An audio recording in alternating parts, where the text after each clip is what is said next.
Que a graça e a paz do nosso Senhor Jesus estejam com todos nesse dia maravilhoso, a qual Deus nos fez. Amados, hoje eu estou aqui para compartilhar com vocês algo que aconteceu na minha vida há 8 anos atrás. Hoje é um dia tão maravilhoso para mim, porque eu me recordo que no dia 13 de novembro de 2013, algo aconteceu na minha vida quando, por uma ocasião de uma enfermidade, de um tumor cerebral, eu passei um vale na minha vida, eu passei um vento muito forte que foi um divisor de águas para mim. Foi algo que Deus preparou para me ensinar, para trabalhar comigo, trabalhar com a minha família. E eu queria compartilhar com você que acompanha o nosso canal, que acompanha Minha Casa um Pedacinho do Céu. Eu peço que você aguarde, fique, acompanhe. Talvez seja um videozinho um pouco longo, porque a história é longa, mas com certeza vai valer a pena. Ok? Deus abençoe. Aguarde. Então, meus amados, há 8 anos atrás, eu fui diagnosticado com um tumor cerebral, um neurinoma, um tumor no nervo auditivo direito. O nervo auditivo direito é um nervo que corresponde à audição do meu lado direito. E a forma qual nós descobrimos esse tumor foi algo totalmente direcionado por Deus. Eu e a minha esposa já tínhamos 5 anos de casados, e há 3, 4 anos mais ou menos de casados nós já tentávamos ter filhos, né? Aumentar a família. O sonho nosso era poder ter um herdeiro, uma herdeira, um filho, uma filha, para compartilhar os nossos ensinamentos, nossos momentos, ter uma família completa.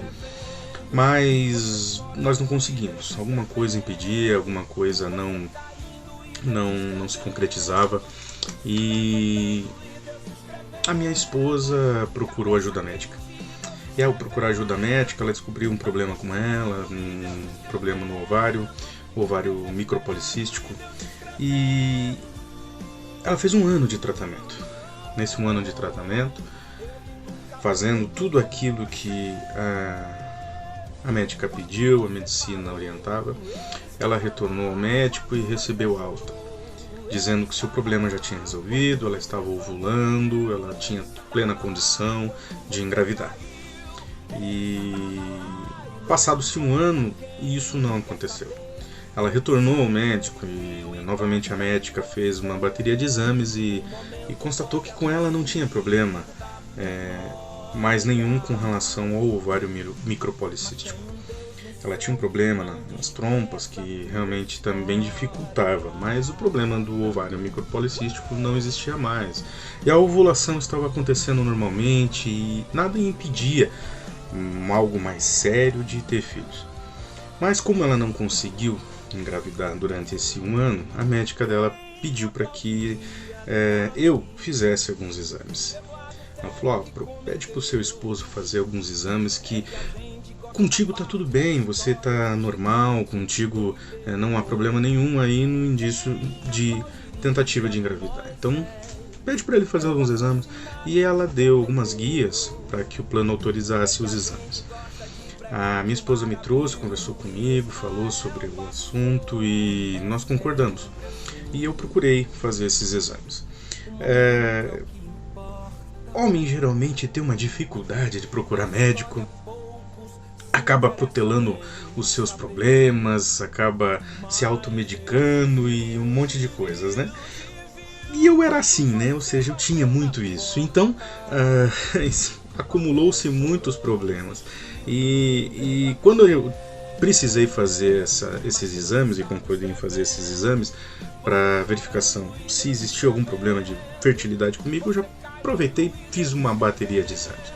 A gente sempre tem um probleminha gástrico, um probleminha de dor de cabeça, um probleminha no colesterol e assim vai. E pedi uma bateria de exames e o médico me receitou me orientou, né, passou as guias para a execução desses exames e a gente foi fazer os exames. E os exames de fertilidade, os exames do urologista constataram um problema. Realmente eu tinha um problema a qual me impedia de ter uns espermatozoides em condição de fecundação do óvulo. E isso dificultava muito, agravando-se com o problema das trompas da minha esposa. Isso era quase impossível, né, de concretizar a fecundação. Precisava fazer um tratamento, esse tratamento precisava de uma cirurgia. Mas não é aí que eu queria se apegar em dizer o milagre que Deus fez nas nossas vidas. Lembra da bateria de exame que eu pedi para fazer? Então, nessa bateria de exames, eu pedi uma tomografia computadorizada da cabeça, né, do crânio, e para saber as minhas dores de cabeça, para saber alguns outros problemas que eu tinha dúvida, né, que podia ser, e acabamos constatando algo que nem imaginamos que poderia estar ali. Um tumor cerebral. E esse tumor estava alojado nesse nervo auditivo e já estava em um tamanho grande, já estava num tamanho que poderia causar dano, causar problema. E só que eu não percebia, era imperceptível. Depois, fazendo os exames para conclusão, para cirurgia, que eu fui descobrir que eu já estava tendo perda de audição no meu lado direito e algumas outras coisas, mas nada que a gente tinha constatado e percebido. Pela necessidade de fazer os exames para fertilização, para verificação da possibilidade de algum problema em fertilidade comigo, acabei pedindo as baterias de exames e constatou o tumor cerebral. Procuramos um médico, né? Fomos orientados pelo médico neurologista que pediu primeiro os exames de tomografia a procurar um especialista, um neurocirurgião que pudesse avaliar melhor o caso e pudesse dizer o que precisaria fazer para tratamento, né? Qual seria o tratamento mais indicado. E fomos procurar um especialista. Busquei no plano um especialista, né, um plano de saúde, um especialista que o plano cobrisse, né, que aceitasse o nosso plano, e eu fui indicado a um dos profissionais que na época, depois de um tempo, eu fui descobrir que era um dos melhores profissionais no ramo em Curitiba, né, Dr. Ari Pedroso. Já falecido, né? O Dr. Ari Pedroso faleceu de câncer, mas entregou os seus últimos momentos de vida ao ponto de querer ajudar o próximo e se dedicou à área que ele mais amava, que era a medicina, e a especialização dele era a neurologia. Tanto que o Dr. Ari não tinha espaço para consulta. Quando nós procuramos, ligamos para o consultório dele, fomos atendidos, a secretária falou: ele não atende mais por consulta agendada, porque não tem espaço. Mas ele faz assim: você manda os exames que você já tem, e ele vai fazer uma avaliação. E nessa avaliação ele, né, dependendo do caso, se ele puder ajudar a contribuir, ele retorna a ligação e assim marca então uma consulta. Eu creio que mais ou menos uns 2 dias depois, um dia ou 2 depois que nós entregamos lá os exames, a minha esposa foi até a clínica levar os exames, a secretária dele nos liga e marca e agenda uma consulta. Ali eu comecei a perceber que a coisa não era tão simples assim, né? Apesar de que hoje, com o ambiente da internet, você pesquisa os nomes, né? E quando saem os nomes estranhos assim nos exames, você já fica preocupado. E buscamos na internet e realmente não tínhamos uma boa notícia, mas nada tão esclarecedor, né?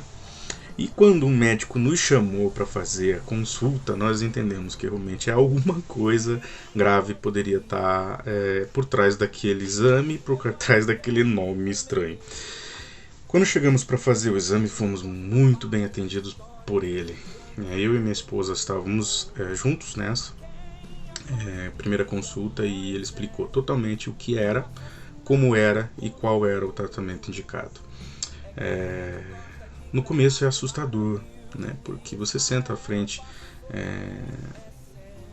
de um médico e o médico começa a falar para você sobre tumor, né? E aí você já se assusta. E ele começa a falar sobre o tamanho do tumor, aí você se assusta mais ainda. Aí ele começa a falar a espessura do nervo, que é quase como um fio de cabelo grosso, e você se assusta mais ainda.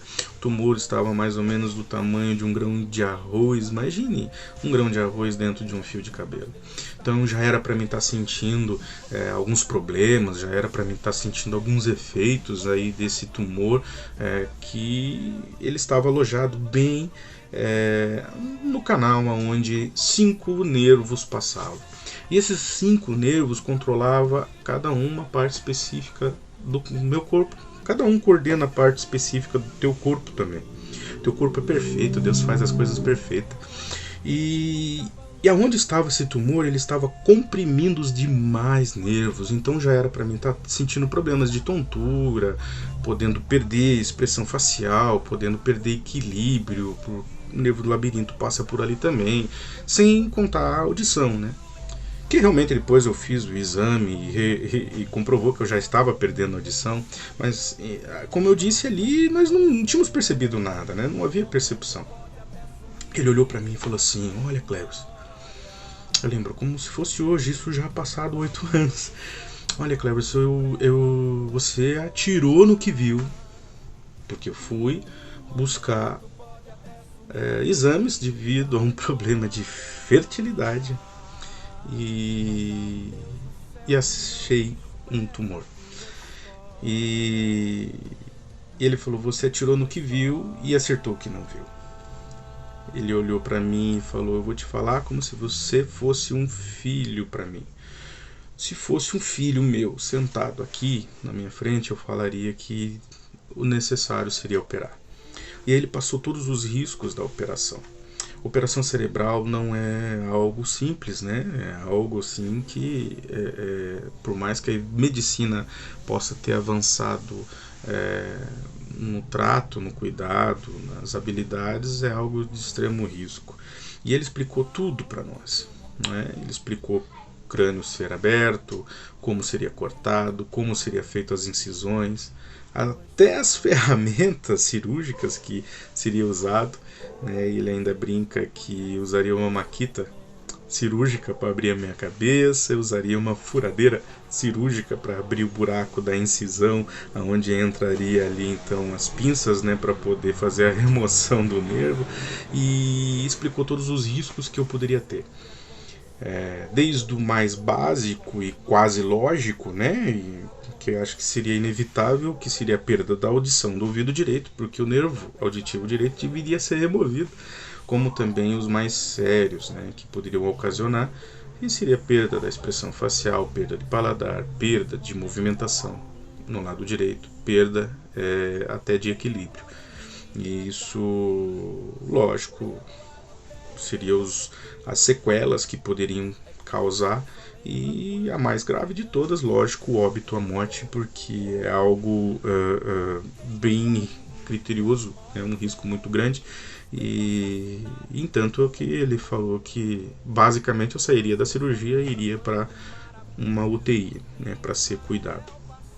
E eu lembro de reunir minha esposa, lembra do problema da fertilização, então precisava se fazer uma cirurgia também para poder fazer uma correção, para tentativa de melhorar a condição dos espermas em fecundar o óvulo.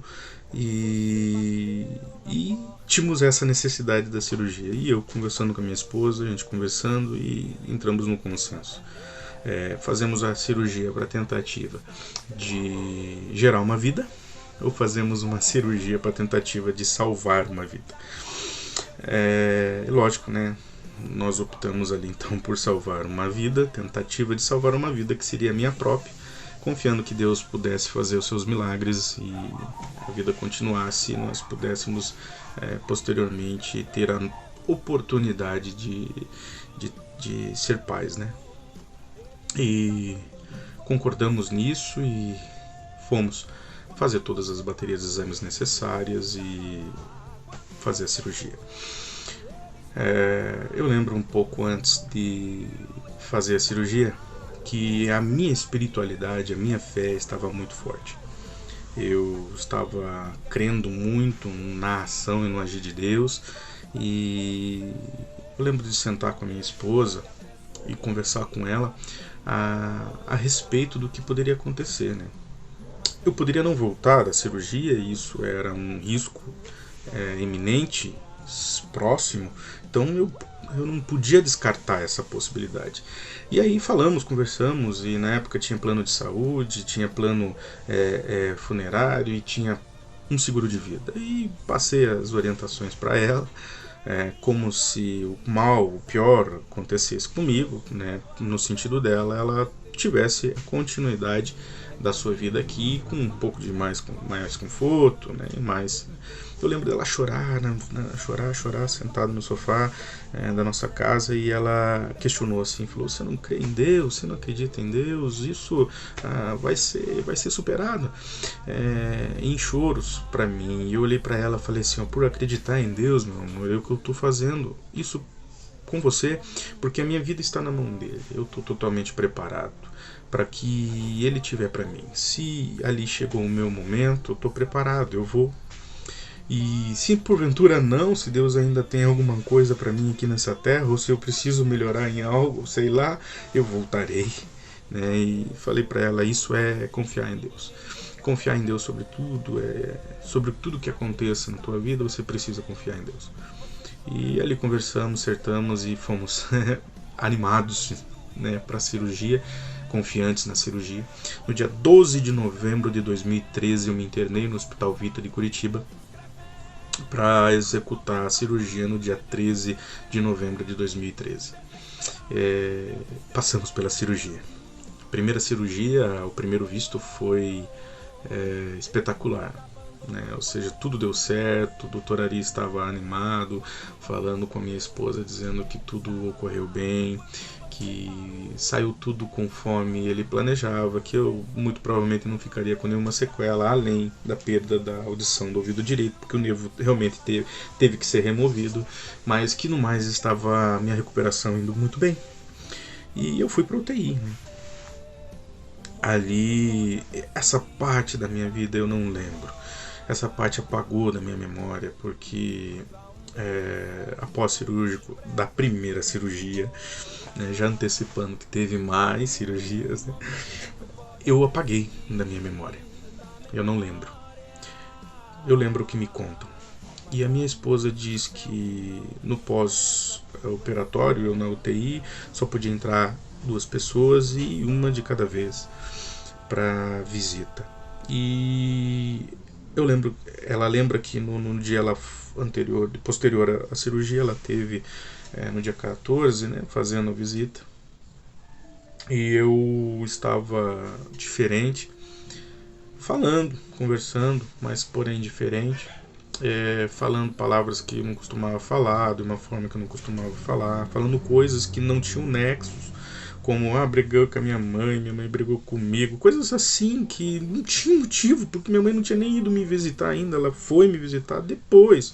E a minha esposa achou estranho, ela saiu perguntando para minha mãe se ela tinha brigado comigo. A minha mãe falou que não, e ela falou: não, porque ele tá falando que a senhora brigou e tá estranho, tá falando como criança, pedindo para ver pessoas, né? Pedi para ver um amigão meu, irmão Sebastião, pedi para ver meu cunhado, e as coisas assim meio fora de nexo. E ela ligou pro médico, procurou o médico, falou com o médico falou: precisamos fazer uma nova tomografia urgente, porque eu preciso analisar o que possa estar acontecendo, realmente não é normal. Fizemos uma nova tomografia no dia 14 mesmo, e constatou-se que o meu cérebro estava criando bolhas de ar e água. E naquele momento eu já estava quase entrando em um coma. Por isso eu estava ali delirando, né? As palavras que o médico usou para ela foram: não é ele que está ali, O que ele está falando não tem nexo nenhum, não tem sentido nenhum, já é um processo de coma, né, o início de coma. Então precisamos urgente fazer uma nova cirurgia para poder tirar, né, essa bolsa de ar que está ali na região onde foi feita a cirurgia e escoar o líquido que ali está armazenando. E fomos para uma nova cirurgia. No dia 15 de novembro eu fiz uma nova cirurgia, colocando então um catéter e uma válvula, né, que ao grosso modo chamamos assim, para que seja fácil a gente entender. E ele é ligado no intestino. Então esse líquido era escoado do meu cérebro até o intestino e essa válvula foi instalada no dia 15 de novembro. Passei por essa nova cirurgia e voltei para a UTI, e eu já comecei a lembrar de alguns momentos, né? Alguns momentos eu lembro, outros não, mas lembro de estar voltando de um período de intubação, né? Onde as enfermeiras do meu lado falavam para mim ter calma, que a máquina, elas falavam nessa linguagem, né? A máquina está respirando por você, você tem que ter calma, você está no Hospital Vita, você fez uma cirurgia, e foram falando comigo para me acalmar, mas é porque a sedação estava sendo tirada, né? E o processo de desintubação ia acontecer. Naquele momento você tenta respirar, né? A tua agonia é respirar, o desejo do teu corpo é respirar, e você acaba tentando respirar, e o entubado acaba machucando, acaba tendo problema. Mas eu lembro desse momento, que foi o momento da desintubação, e eu lembro claramente, e não foi um momento bom, não foi um momento agradável, mas eu retornei do pós anestesia, e ali eu percebi que realmente algumas coisas estavam diferentes e eu não tinha alguns domínios, né? Pós-cirúrgico, uma pessoa com 30 e poucos anos como eu tinha, forte, sempre fui um homem forte, né? Como os outros falavam, é forte. Aí tendo que usar fraldas, tendo que não ter domínio para ir ao banheiro, tendo que usar fraldas ali mesmo, as pessoas praticando a limpar, né? Você te trocar fraldas, limpar, e tudo isso realmente abala a qualquer um. Mas a minha fé ainda continuava forte, e as pessoas vinham ali, das enfermeiras que me cuidavam na UTI, e eu lembro de falar de Deus para elas ali na UTI também, eu lembro também disso. E passamos um período na UTI, saímos da UTI, fomos para o quarto, em recuperação plena, muito boa, diga-se de passagem, né, de acordo com o médico, foi uma recuperação boa naquele início da segunda cirurgia. E eu lembro muito de alguns momentos, assim, um especial, eu tendo que aprender a andar novamente, né? Meu pai tendo que praticamente me carregar os braços quando eu comecei a andar, né? Quando saí da cama e comecei a andar, porque a cirurgia mexeu muito com os 5 nervos, né? Daquele lado onde o tumor estava, e o labirinto ele ficou muito afetado. Ele sofreu um nível de estresse muito grande, mas ele não foi tido dano, mas devido ao estresse extremo que ele passou ali, eu fiquei com problema de labirinto no início. Então eu andava como se havia um buraco. Eu andava como se tivesse buracos assim, e meu pai tinha que me carregar. E o risco era muito grande, porque uma cirurgia cerebral, se eu caísse, batesse a cabeça, poderia causar uma hemorragia cerebral, algo que poderia ser fatal. Então o cuidado era muito extremo, né? Era muito grande. Então foram momentos muito difíceis no hospital. Mas certo que no dia 21 de novembro eu acabei tendo alta, né? A primeira alta. Falo primeira, então quer dizer que já teve outras internações, né? É verdade. A primeira alta, saí do hospital e fui para casa, né? Fui para casa. Nesse momento a minha sogra estava aqui, a mãe da minha esposa, que mora em outra cidade, né? Ela mora em Guarapuava, tinha vindo para auxiliar a minha esposa, ajudar a cuidar de mim, porque eu necessitava de muitos cuidados, mesmo em casa, necessitava de muitos cuidados. E nós viemos para casa. Eu lembro que quando ela preparou o almoço, minha sogra preparou o almoço e eu deitado na cama, falou, vamos comer, né? E meus pais chegaram também e me tiraram da cama ali, me ajudando, me apoiando. Eu fui até a nossa cozinha, sentei, né, à mesa, e eu lembro somente dessa parte, porque quando eu sento à mesa, né, na cadeira para poder almoçar, eu não chego a comer nenhuma colher de comida. Ali eu apago. E acordo com 4 homens segurando a cadeira, um deles meu pai, e eu pro lado de fora, e eles tentando me colocar no carro, e eu sem entender o que tinha acontecido. Depois foi-me dito que eu entrei em convulsão. Eu convulsionei, ele só não caí, só não bati, porque eu tinha acabado de sentar na cadeira e o meu pai estava do meu lado e segurou na hora. Ali tive que correr comigo para o hospital novamente. Eu retornei no mesmo dia que saí, no dia 21, retornei novamente no dia 21 para o hospital, pelo motivo da convulsão.